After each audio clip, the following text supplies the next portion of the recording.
In our first story, at the beginning of the year, the Social Security and National Insurance Trust (SNIT) announced an increment in the pensions paid to retirees. That announcement left many pensioners hopeful because that may cushion them to adjust to the increase in economic hardships. But what difference does the percentage added to the pensions make in the lives of the minimum earners? In the following report, our editor Martha Krenzel-Akwa finds out the impacts of the increments on the pensioner with responsibilities.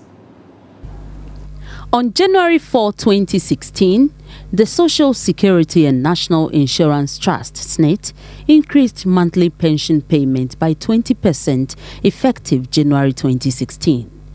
According to the Corporate Affairs Manager Evangelina Megashi, latest increment means the minimum wage for current pensioners will increase to 296.89 from 230 Ghana cedis. Every pensioner is going to get 39 cedis, 29 pesos, 39 Ghana cedis, 29 pesos. Every pensioner is going to get, in addition to 12% of whatever the pensioner was earning as at December 2015. Okay. So it's been broken. 39 is flat. It's flat. 39 cedis, 29 is flat to everybody. Okay. In addition to that, they're going to add 12% of whatever you were earning in December 2015 to 8. Okay.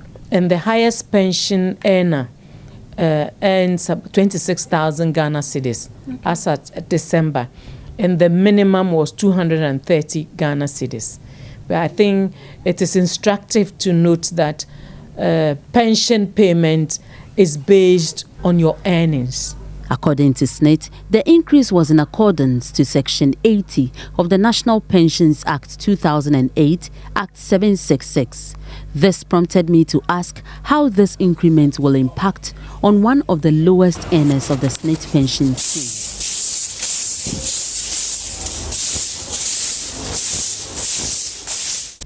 Victoria Konai is a 64-year-old pensioner. She retired in February 2012 as a cleaner at the ministries. It's 4 a.m. She's already awake because she is used to this routine. For almost 30 years as a cleaner, Victoria went to work at dawn. But today, she is only getting her grandchildren ready for school. In last, paying about 2.5. Oh, okay. 2.5. Every month, take a care. Every time I'm in Naya TV and marketing. Every year, I'm a bangman. Every year, but no coffee back. At the time she retired, Victoria was earning 250 Ghana cedis. She explained that when she received her lump sum at the end of her service, she considered distributing the money to her 4 children as capital for their businesses, but later changed her mind. Monthly in the delay if you 1 year can say Danny no fear free bandy.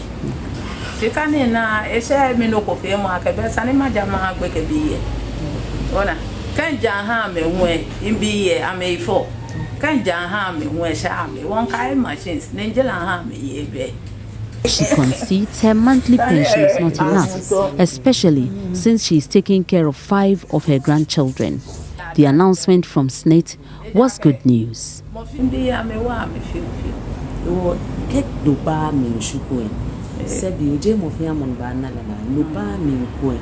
would you feel as a pensioner, looking at how much money you get and then keeping it till the end of the month? How would you feel?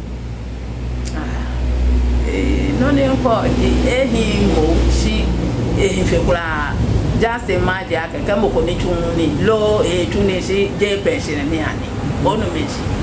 J Mofia Mofione, I feel it gets neat now. You were But it turns out she needs more. She revealed that until November 2015, she operated a local eatery to supplement her budget. When if you're near new few, she get in a while I say, Jane went ban, I won't near Maya.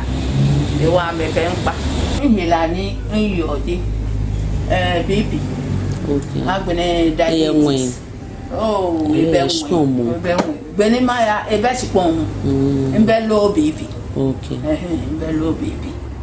She come Benimaya, Ababia community border, when I open with you.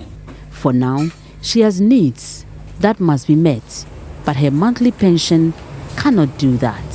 Her only hope is the support from her children as she looks forward to brighter days ahead. Martha Quinsolakwa, Joy News, Accra. It as well. So we'll have to move on to some other stories, and this one is also on our minds as the road transport operators in the country, which include the Ghana Private Road Transport Union, the GPRTU, and the Ghana Road Transport Coordinating Council. They've all declared an nationwide strike beginning next Monday, February 8, 2016. And the strike is in protest of the increase in the motor insurance premium. Hannah Odami has the rest of the story. It will be recalled that the Ghana Insurance Association and the Finance Ministry agreed on a 250 to 260% increase in motor insurance premium last year. This was after a proposed 400% increment was rejected by the drivers, who were then paying 150%. At a media briefing today, Chairman of the association, Charles Danso, revealed their one-day strike is to protest a 500% increment, which they describe as bad faith, especially as they were not involved in the new negotiations. Mr. Moses Asaga, he's in charge of the MPA. He brought all this problem on drivers. You see, go to the foreign markets. The crude is coming down, whilst Ghana is going up. If they don't think about us, we will think of ourselves. We are paying school fees, it's being increased. Utilities, it's being increased. Water, rent, everything is going up. Even the paste that we use is gone up. So how can we live? How can the drivers and the car owners live? Now you say we should pay insurance. We are not going to allow them, my sister. Mr. Danso also threatened the association will form its own insurance scheme should their request for reduction not yield results. This strike is to the Insurance Commission, and they will definitely reduce it. If they will not reduce it, we drivers will form our own insurance. That's what we want to tell them. We are going to form our own insurance. You're sure about that? I'm very sure. That's after the day strike on February 8th. We are going to, madam, we are going to register our own insurance. So that's the signal I'm telling them. We will do it. We are on it. It's like a timing bomb. So they should be aware. For Joy News, my name is Hannah Odami. We'll turn our attention to health, and pneumococcal meningitis and other strains of meningitis have been reported in the Bonafo region, the Ashanti, Northern, Volta, Eastern and Western regions. 50 people have died from the outbreak so far, with 246 reported cases. Just last week, Accra recorded some 5 cases, and laboratory results of 3 out of the 5 suspected cases of meningitis recorded at the Rich Hospital in Accra have tested negative. One of the 5 is confirmed to be the meningococcal type of meningitis, but acting medical director of the Rich Hospital, Dr. Emmanuel has told my colleague Matilda Pomaga that there is no cause for alarm because the confirmed cases are being treated and will soon be discharged. Since the outbreak of meningitis in the country last year, December 2015, a lot of concerns have been raised as to what government is doing to contain the disease before it gets out of hands. Out of the 200 suspected cases that has been reported in the country, 50 deaths have been recorded, with Brongahafo region being the hardest hit. Just last week, Accra recorded its first case of meningitis. I'm currently at the Rich Hospital, where the 5 cases were reported. Joining us to get a deeper understanding of the current situation is Dr. Emmanuel Sropenu. He is the acting medical director of the Ridge Hospital, to make us understand what the status is with regards to meningitis in Accra. Doc, just last week, Accra reported its first case of meningitis. Can you take us back as to what are the cases that were reported here and where the cases are coming from? Monday last week, we received a case which was deemed suspected case of meningitis. That was Monday. And so, as we always do in medical practice, we start treatment when we suspect that an individual will have a condition.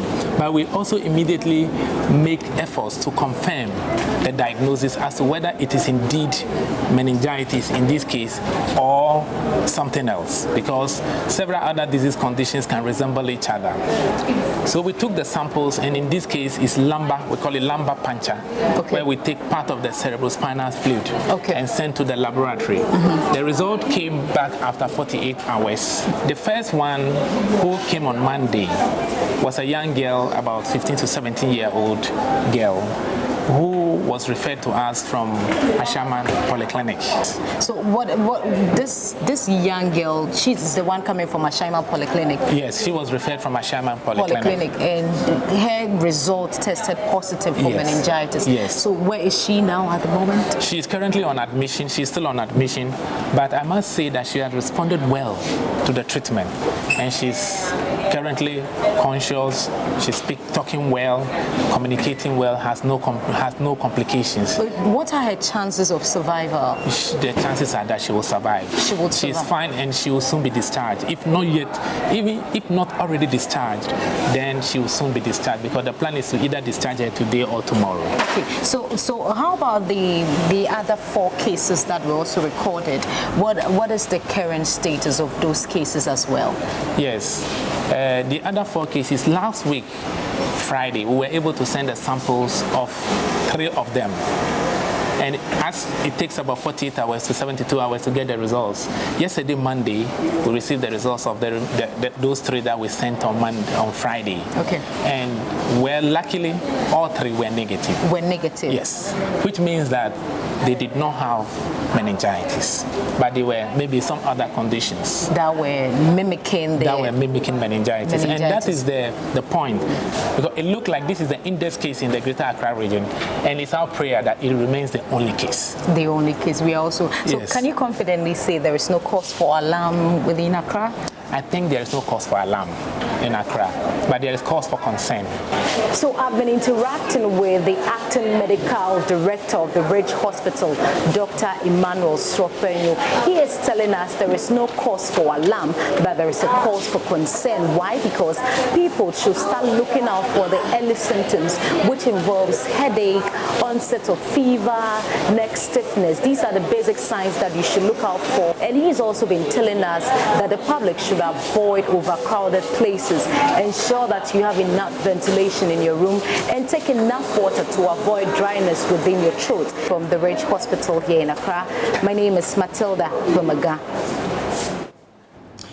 The Accra Police Command has met with leaders of major political parties in the country to discuss ways to ensure that the November 7 polls or elections are devoid of any violence. According to the police, the meeting is based on the Regional Police Command's continuous stakeholders engagement system, which is one of the many initiatives introduced to break the perceived animosity between the police and the political parties. Here's Ivy Jemfi's report.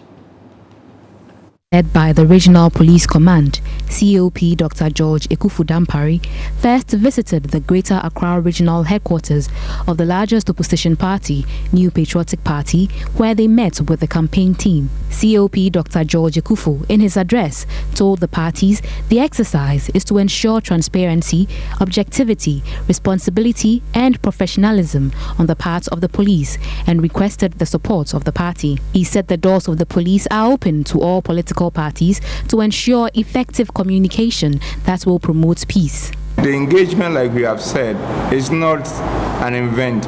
We are making it a continuous process. And we are doing that for purposes of generating what we call early warning police mechanisms. So that at the end of the day, the engagement, because it has become so informal, you are always in a position to place a call to me and tell me some difficulties or some potential law enforcement issue that have come up or is coming up that the police need to be aware, and we'll deal with it before it comes up something. If you also hear something that maybe some of your people, party people, want to do something that would breach or disturb the peace, we'll quickly call you as leaders to call them to order. So that before I realize, a lot of the work that we should do in public will be done in private and secure the peace to the level that everybody will be happy. In his response, the regional chairman of the New Patriotic Party lauded the police's efforts and assured their cooperation, and also urged other regions to toe their line. I wish other regions we emulate your example that you are showing to all the political parties.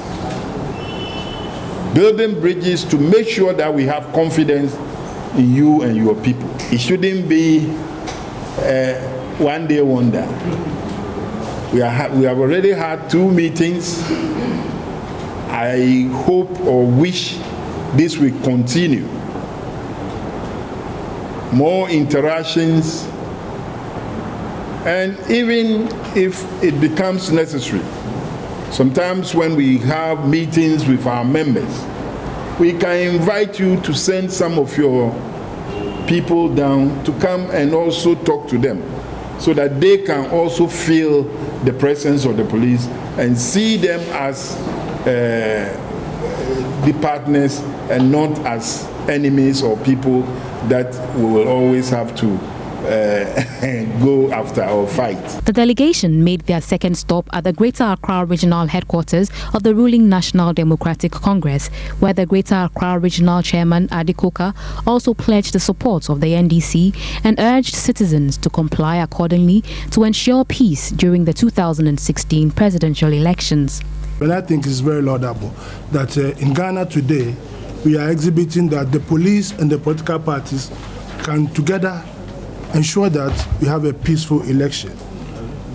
I mean, there's no need for us to exhibit violence on election day, because like you said, the will of the people must prevail. And the only way that the will of the people must prevail is that the political parties must go and sell their messages to the people and allow the people to cast their vote in peace.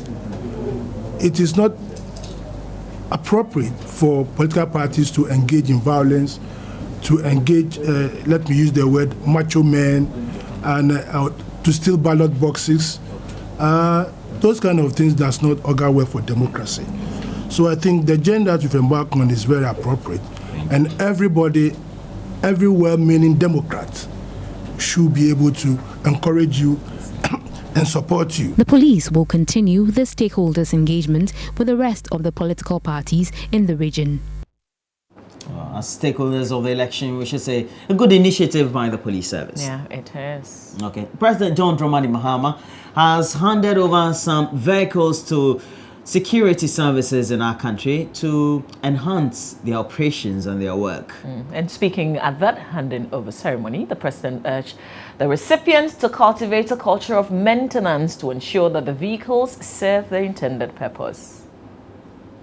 The presentation, according to President John Mahama, is to improve mobility of national security agencies. It is also to help them carry out their duties more effectively.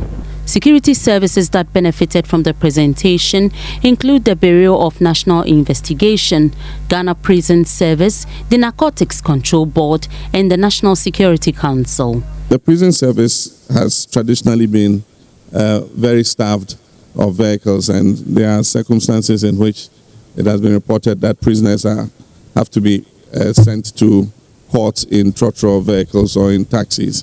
I hope that with some of these vehicles they are going to receive, it would reduce that incidence.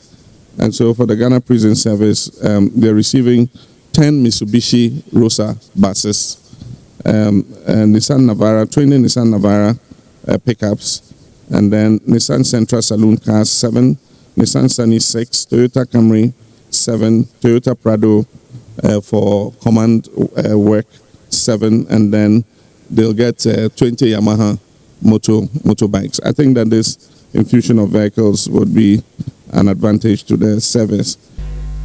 According to President, more vehicles will come in the second phase to beef up the stock of the Ghana Police Service and Ghana National Fire Service. We face many threats, security threats, and we are in a particularly sensitive year, which is the election year. And so it's necessary for us to ensure that the security agencies are up to the scratch and able to fulfill the mandate that we have given them. Like I said, this is the first phase.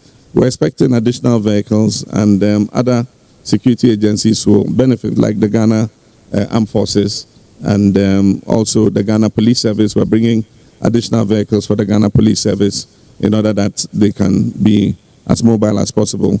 We're also making arrangements for the Ghana National Fire Service to also receive some vehicles so that in this dry Harmattan weather they can continue to safeguard us and prevent fire from consuming and destroying our properties. President Mahama admonished the recipients to cultivate the culture of maintenance to make the vehicles last. Maintenance is a key. I mean, vehicles can serve for as long as you want them to serve if you maintain them properly. If it says that every 5,000 kilometers change the oil, please 5,000 kilometers change the oil. You can't drive it for 10,000 kilometers before you change the oil. It will wreck the engine. And so please make sure you keep to the maintenance schedule and you service the vehicles properly. If you service them properly, they will serve you for a very long time so that government doesn't have to replace these vehicles every short while. President Mahama was also conducted round a new national security installment that monitors activities on some of the major roads in the country. Meanwhile, the president has appointed Emmanuel as the Deputy Director of General Prisons to occupy the position as Acting Director General of the service.